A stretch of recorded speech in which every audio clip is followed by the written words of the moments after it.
오늘은 코로나 이후의 새로운 세계 저자이시고 강원대 교수이신 이현훈 교수님을 초대했습니다. 안녕하세요. 네, 안녕하세요. 반갑습니다. 저희가 지금 한 3, 4개월 만에 뵙는 거죠? 한 3개월 정도 된 것 같아요. 네, 3개월 정도. 네. 그때 이제 출연하셔서 전 세계 경제에 이제 어떤 대공황 같은 그런 사태가 벌어질 수도 있다. 이거에 대해서 이제 경고의 말씀을 주셨는데요. 지금도 같은 생각이신지 일단 바로 본론으로 들어가겠습니다. 네, 지금도 생각은 똑같고요. 어떻게 생각하면 그때는 그럴 수도 있다 하지만 지금은 그럴 수도 있다는 생각이 조금 더 확신이 든다는 그러한 또 자료도 우리가 더 많이 생겼다 이렇게 말씀을 드릴 수 있겠습니다.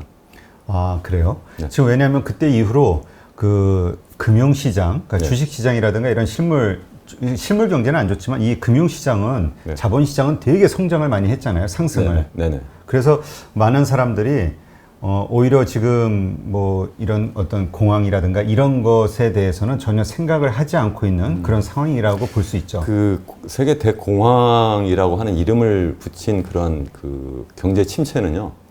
우리 그 근현대 우리 역사를 되돌이켜 보면 한 번밖에 없었어요. 그게 1929년 10월에 이제 미국에 이제 그 주식이 대폭락을 하면서 시작을 했는데 그때도 계속 그 전까지는 사실 주식시장은 대호황이었어요.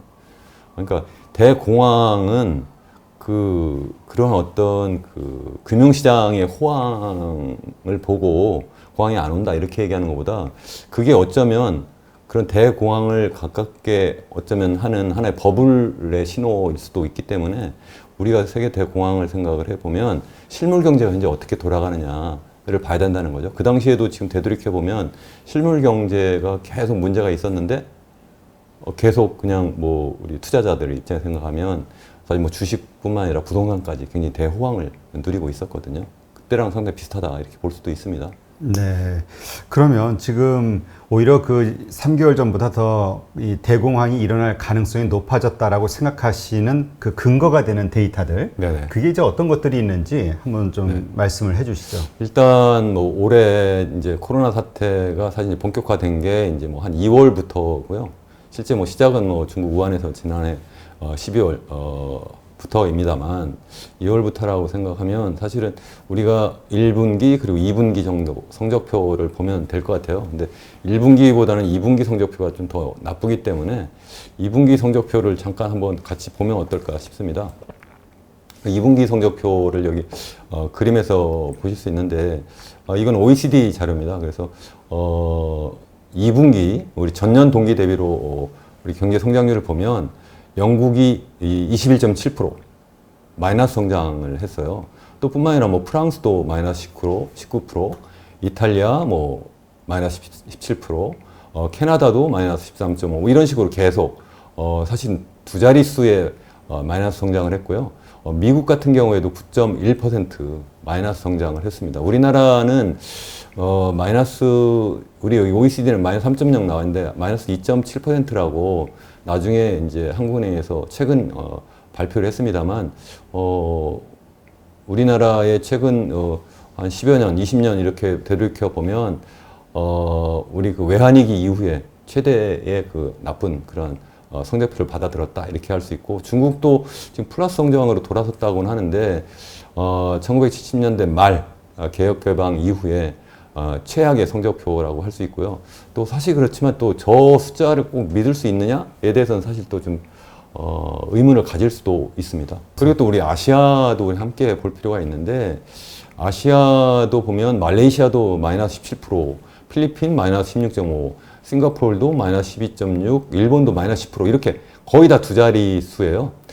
한국만 지금 마이너스 3.3%, 실제 이제 최근 정정보도가 마이너스 2.7이라고 말씀드렸는데 이 정도의 그 성적표를 갖고 있다. 이 얘기는 앞으로 이제 어떻게 될 것이냐에 따라서 올 한 해에 성적표가 이제 나올 텐데 한번 생각을 해보면 그럼 앞으로 이제 3분기, 4분기가 남았는데 지금 3분기가 지금 벌써 7, 8, 9 마지막 달이잖아요.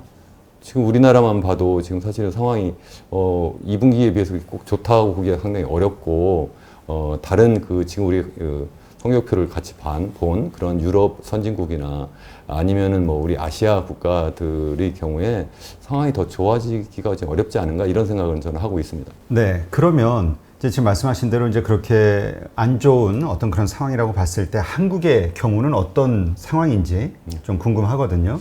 좀 전에 뭐 한국이 전년 동기 대비 OECD 자료에서는 뭐 3.0 밑으로 사실 그러한 역성장을 했는데 한국은행이 최근 이번 달 초에 발표한 자료에 의하면 마이너스 2.7% 성장을 했다고 그래요.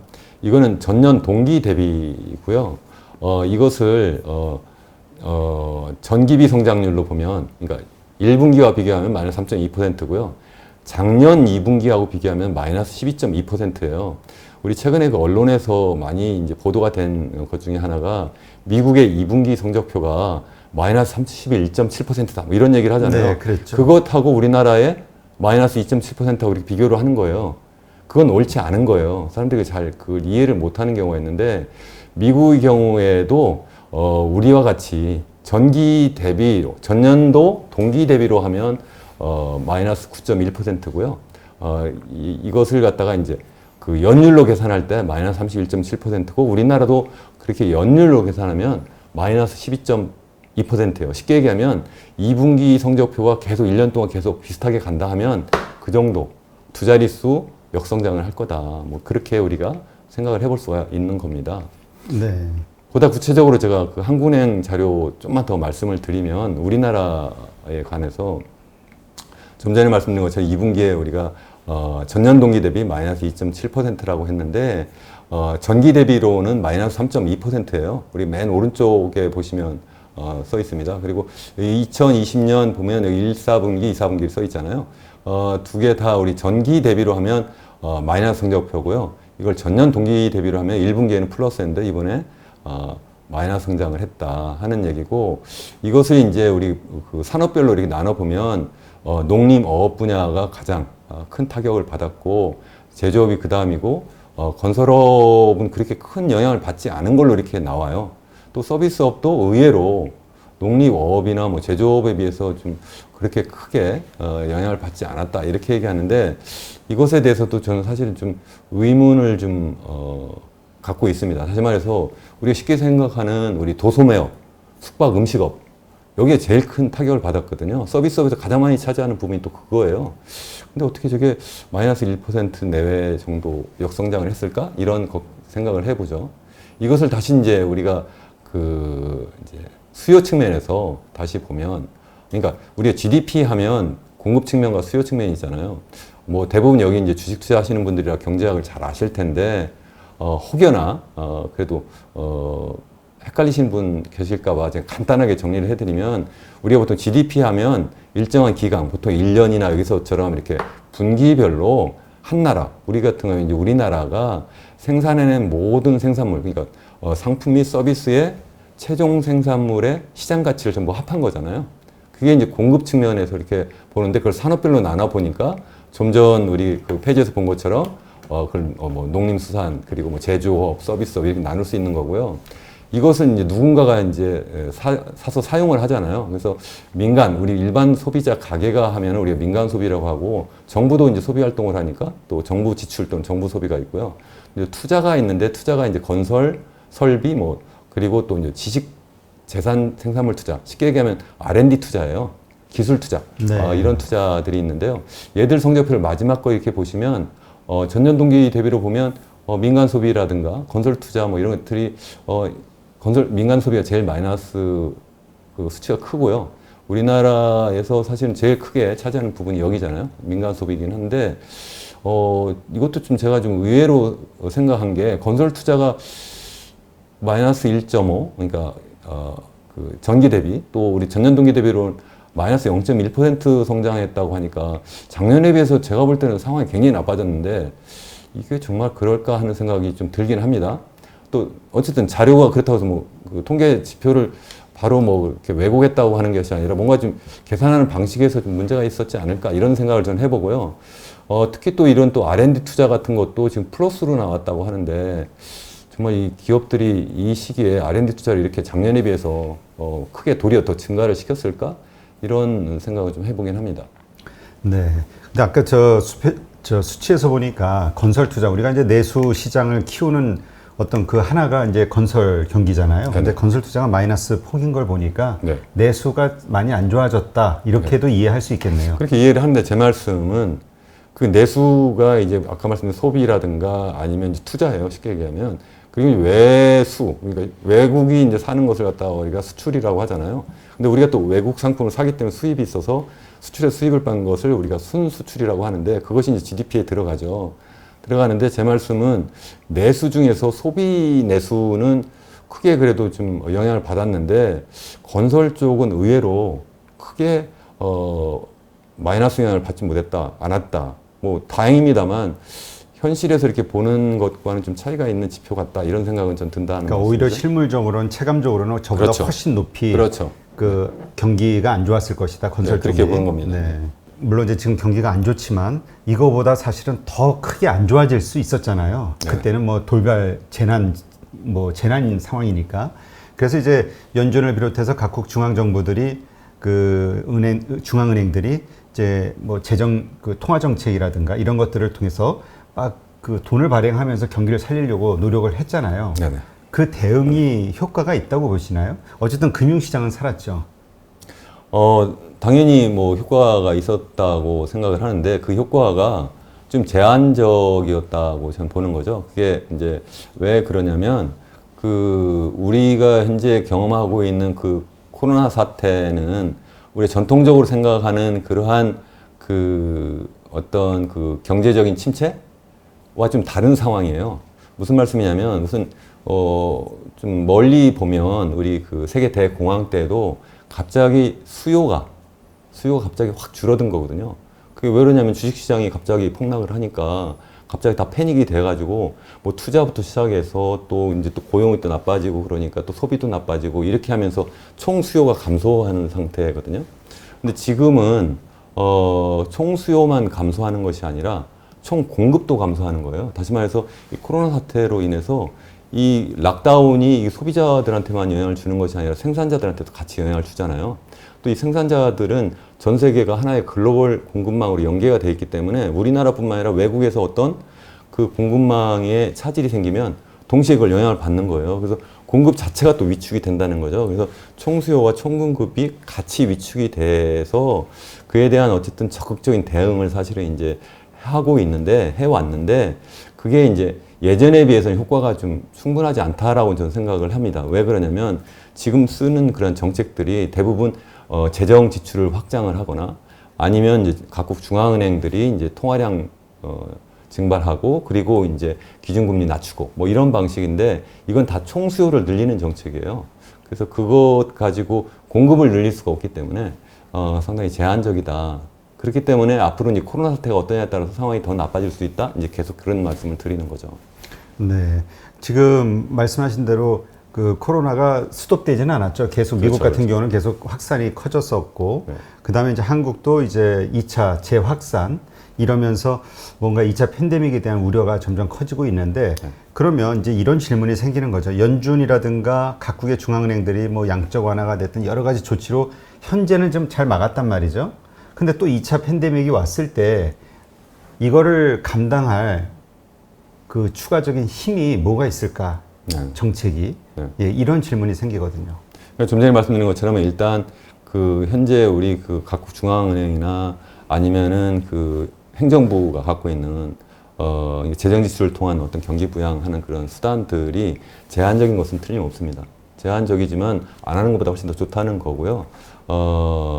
특히 이제 통화 정책보다 재정 정책이 더 좋다 뭐 이런 이제 평가를 많이 하는데 그에 대한 좀 이따 더 말씀을 드리기로 하고 일단 2차 팬데믹이 올 거냐에 대해서 간단히 우리가 한번 생각을 해봐야 할 것 같아요. 그러니까 지금 현 사태는 코로나 때문에 나타난 것이기 때문에 앞으로 이 코로나가 어떻게 될 것이냐를 우리가 나름대로 전망해보는 것이 굉장히 중요하다고 생각을 하거든요. 물론 제가 무슨 뭐 의학자라든가 뭐 이쪽 전문가는 아니기 때문에 정확하게 뭐 어쩔 것이다는 모르겠지만 적어도 현재까지 추세를 보면 그래도 나름대로 어떤 예측이 가능하지 않을까 하는 생각을 하는데요. 제가 오늘 여기 오기 전에 가져온 자료 잠깐 보시면 지금 전 세계적으로 보면요. 이거 우리 녹화하는 오늘 기준으로 9월 15일 기준으로 코로나 그 확진자 수가 한 2,900만, 거의 3천만 명 정도 돼요. 전 세계적으로. 그렇죠. 사망자도 거의 100만 명 가까이 되는데 요즘 여기 그 자료에 보시면 이게 지금 그 세계보건기구 자료인데요. 이게 이제 8월부터 시작해서는 이게 한 20만에서 매일 30만의 새로운 확진자가 계속 나와요. 그 전에 더 빨리 머리 증가했는데 이게 앞으로 그러면 어떻게 될 거냐 하는데 여기서 줄어들 것 같다 이렇게 생각하는 사람은 많지 않을 것 같아요. 이게 계속 이 상태로 유지가 되거나 아니면 이제 북반구가 이제 겨울에 접어들면서 이게 더 급속도로 높아지지 않을까 이런 이제 생각을 누구나 할 수 있는 거죠. 그래서 실질적으로 보시면 전 세계 이제 가장 이런 확진자 수가 많은 10개 나라 자료인데 이게 그 존슨 홉킨스 그 대학의 의과대학에서 이렇게 이 자료를 잘 만들어 왔어요. 그래서 거기 보시면 제일 지금 확진자 수가 크게 증가하는 나라가 지금 인도예요. 인도가 지금 거의 매일 8만 명, 9만 명, 거의 10만 명 가까이 이렇게 지금 확진자가 나오고 있고요. 미국 같은 경우에도 6만 명 넘게 7만 명 가까이 되는 때가 있었는데 최근에 이게 뭐 지금 한 3만 명 밑으로 떨어졌습니다만 아직도 3만 명 수준이에요.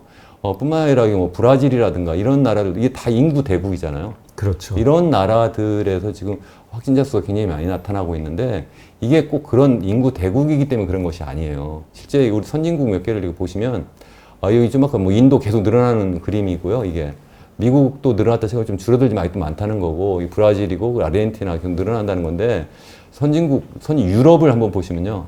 유럽이 이게 한창 확장되던 시기가 언제냐면 3월 말 4월 초예요. 그때 보시면 스페인 같은 경우에 그때 한참 막 늘어나가지고 막 그 유럽이 전체가 다 이제 완전 비상상태였는데 지금 그때 당시보다 더 확진자 수가 더 높아요. 이 프랑스도 마찬가지예요. 프랑스도 이게 당시 그 4월 초 최고치보다 지금 숫자가 더 많아요. 그 당시에 10,000명을 넘지 않았어요, 하루에 확진자가. 네. 지금은 지금 10,000명을 상회한다는 거죠. 영국도 그래요. 이게 그리스도 지금 그 당시와 비교되지 않는 숫자로 계속 늘어나고 있다는 거죠. 이게 지금 유럽이 그렇다는 건 뭐냐면 유럽은 쉽게 생각하면 한 나라잖아요. 서울에서 뭐 부산을 가든 뭐 제주도를 가든 뭐 쉽게 가는 거랑 똑같기 때문에 이게 지금 이제 그 겨울철이 다가오면서 확진자가 더 확산될 수 있다 하는 그런 걱정을 제가 하는 거고 아시아도 마찬가지라는 거죠. 필리핀 계속 늘어나고 있잖아요. 인도네시아 계속 늘어나고 있잖아요.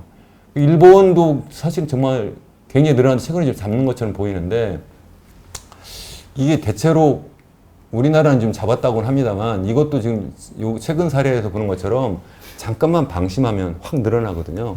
그래서 2차 그 팬데믹이 실제 올 가능성이 매우 크다. 이런 생각을 하는 거고요. 그런데 이제 문제는 여태까지 이제 그 IMF라든가 OECD라든가 월드뱅크라든가 아니 그런 그 세계 기구들이 그 경제 전망을 한 것들이 대부분 뭐냐면 처음에는 그냥 이 그 코로나 사태가 그냥 전반기에 올 전반기에 확산되다가 후반기에는 사그라질 거다 이렇게 생각했는데 그게 다 틀렸잖아요. 그래서 이제 그 수정치를 계속 발표를 해요. 근데 수정치도 그러면 후반기에 그럼 전반기보다 더 크게 확산될 거다 이게 아니에요. 한 그 정도 될 수도 있는데 올해 말이면 다 없어질 거다 이런 가정이에요. 그럼 내년 그러면 전반기에는 괜찮을 것이라고 과연 볼 수가 있느냐는 거죠. 어떤 그러한 가정하에서 우리 또 한국은행과 또 우리 KDI가 또 그 우리나라의 그 경제 전망을 하는데 이 만약에 IMF나 OECD 이런 국제기구들의 그 기본 가정이 틀리고 전망치가 틀리면 우리나라 전망도 틀릴 수밖에 없다는 그런 말씀을 제가 드리고 싶은 겁니다. 네. 근데 지금 자료 데이터를 보니까 진짜 유럽 쪽하고 이게 생각보다 네. 진짜 4월이 아주 심각하다고 했었는데 그때보다 훨씬 월등하게 지금 계속 상승세로 올라가고 있네요. 네네. 그러니까 이러한 그래프를 보면은 실질적인 2차 팬데믹 겨울에 오는 거 아니냐라는 게 사실 그 근거 없는 얘기는 아니네요. 전혀 근거가 없고요. 실제 계속 늘고 있잖아요, 숫자가. 그러니까, 네. 실제 우리 1918년 우리 스페인 독감하고 현재 이제 코로나 팬데믹을 많이 비교를 하는데 그때도 1918년 연초에 처음에 1차 팬데믹이 왔다가 2차 팬데믹이 오면서 사실은 많이 죽었거든요. 거의 죽은 숫자가 다 사실 당시에 그때 뭐 적게는 2,500만부터 1억까지 죽었다고 하는데 그 사망자들이 대부분 2차 팬데믹이에요. 그래서 올 그 겨울철, 북반구에서의 겨울철을 정말 우리가 조심해야 된다 하는 생각을 해보고요. 어쨌든 현재 그러한 가정, 그러니까 적어도 뭐 2분기, 그러니까 그 후반부에, 올 그 후반부의 어떤 경기 전망을 그대로 믿으시지 마라. 저는 그런 말씀을 드립니다. 무슨 말씀이냐면, 우리가 보통 어떤 행사를 하거나 내가 무슨 개인 볼일을 볼 때 그 날씨 굉장히 관심을 많이 갖잖아요. 네. 기상청 날씨 믿을 수 있으세요? 저는 그거 믿다가 최근에 많이 제가 사실 낭패를 봐가지고 오늘도 제가 여기 오면서 일기예보가 계속 틀리는 거예요. 이거 마치 예보가 아니라 일기 중계를 하는 거예요. 이게 사실은 우리 이 경제 전망도 거의 중계나 마찬가지인 것 같아요. 이 주식 투자 전문가라는 분들도 죄송한 말씀이지만 제가 보면은 그냥 예상을 한다, 이렇게 전망을 한다고 하는데 되게 두 가지 중에 하나인 것 같다는 생각이 많이 들어요. 하나는 뭐냐면 정말 몰라서 무식해서 용감하거나 죄송하지만 또 하나는 뭔가 다른 생각이 있어서 그렇게 얘기할 수 있지 않을까 이런 생각을 제가 해보기도 하고요. 또 한 가지는 그냥 희망에 섞여서 희망적으로 잘 됐으면 말하는 게 하는 아닌가 마음에. 그런 생각이 들고 그래서 여러분들이 사실은 진짜 본인이 판단을 잘해야 된다 그런 얘기를 그냥 듣고 마치 기상청이 올해 비 온다니까 내일 비 온다니까 그거 믿고 행사 준비할 수 없잖아요. 여러분들이 정말 그걸 잘 사실은 판단해서 행사 준비를 해야 되는 것처럼 그렇게 하셔야 된다. 네. 그런 생각을 좀 해봅니다. 그러면 지금 교수님은 지금 언급됐던 그런 데이터들을 보았을 때 2차 팬데믹이 올 가능성은 되게 높고 그로 인해서 대공황이 다시 발생할 수 있는 개연성이 충분히 있다. 이렇게 결론을 내리면 될까요? 그렇게 저는 말씀을 드리고 싶고요. 그렇기 때문에 세계 각국이 중앙은행이나 아니면 그런 주로 그 재정 지출을 담당하는 미국 재무부 같은 그런 부서에서 지금 아직도 총력전을 벌이고 있는 거거든요.